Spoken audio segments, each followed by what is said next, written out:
বিকেলের নাস্তা এক কাপ চায়ের সঙ্গে বেলকনিতে বসে এরকম মজাদার খাস্তা পুরি যদি হয়, নাস্তাটা বেশ জমে যায়, বিকেলটাও হয় সুন্দর। আমার বাসায় এরকম নাস্তা মানে আমার হাতে বানানো সবাই অনেক পছন্দ করে, তার জন্য আর এখন বাহির থেকে কিনেও আনতে হয় না, জামাইয়েরও টাকা বেঁচে যায়। তো কি বলেন বন্ধুরা, এরকম হলে বেশ ভালো হয় না? আসসালামু আলাইকুম, সবাই ভালো আছেন নিশ্চয়ই। আজকে দেখাবো আমি মজাদার খাস্তা পুরি। তো এই আলু পুরিটার জন্য আমার প্রথমেই লাগবে আটাটা আগে করে নেব। আটার ডোটা করার জন্য দেখেন 2 টেবিল চামচ চিনি, পরিমাণ মতো সয়াবিন তেল, বেশ খানিকটা তেল, সাথে স্বাদ মতো লবণ, আর 1 চিমটি দিয়ে দেব হচ্ছে এখানে বেকিং পাউডার। ও হ্যাঁ, আরেকটা কথা, এখানে কিন্তু আমি আটা নিয়েছিলাম, আপনারা চাইলে ময়দাটা ব্যবহার করতে পারেন, কারণ যে কোনো খাস্তা নাস্তার জন্য আপনি ময়দাটা ব্যবহার করবেন, তাহলে হচ্ছে ক্রিস্পি হবে, উপরটা মুচমুচে থাকবে, ভিতরে সফট হবে। তো এই পর্যায়ে দেখেন আমি সবগুলিকে মিক্স করে এরকম যখন হাতে এরকম দলা পেকে আসবে, মানে দেখালাম যেটা, ওই পর্যায়ে হচ্ছে আমি অল্প অল্প পানি দিয়ে ডো করে নিব একটা রুটির খামির মতো।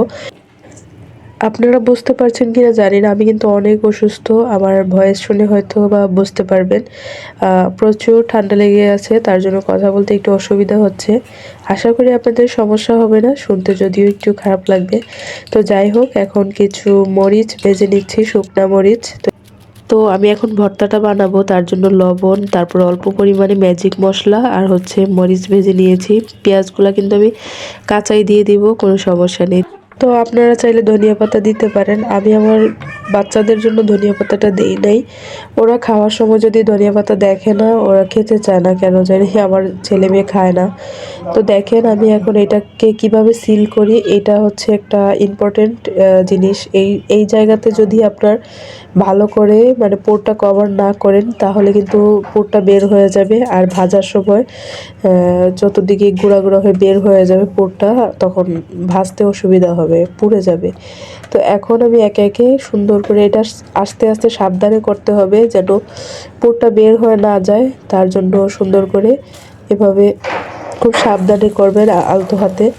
তো আমার একে একে সবগুলো হয়ে গেছে, এখন আমি আপনাদেরকে ভেজে দেখাচ্ছি। তো প্রথমে একটা ভেজে দেখাই কীরকম হলো, সবগুলো কিন্তু মোটামুটি অনেক ফুল ছিল, দেখেন।